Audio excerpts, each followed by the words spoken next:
A dramatic offer. The DPRK will give up its nuclear weapons if the US commits to a formal end to the Korean War and promises not to attack the DPRK. The offer was made during Friday's historic meeting between the leaders of the Republic of Korea and the DPRK, according to officials in Seoul.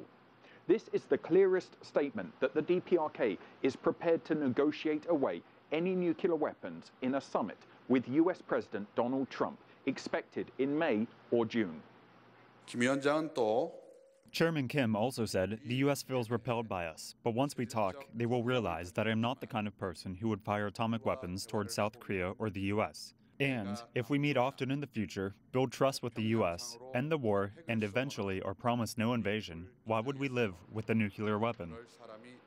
DPRK leader Kim Jong Un reportedly also pledged to close his nuclear test site. Foreign experts and journalists would be invited to see the decommissioning in May.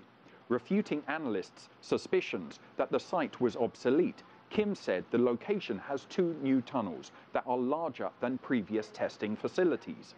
Further, Kim reportedly said he wanted to normalize relations with Japan.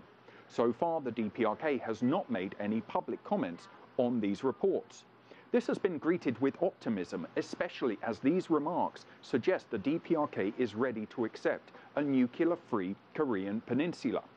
But appearing on CBS's Face the Nation, U.S. National Security Advisor John Bolton sounded skeptical.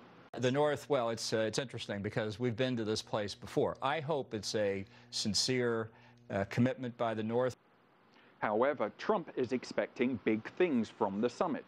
At a Saturday night campaign rally in Michigan, Trump told supporters regarding the meeting with the DPRK's leader, "I think we'll do fine." Toby Muse, CGTN, Washington.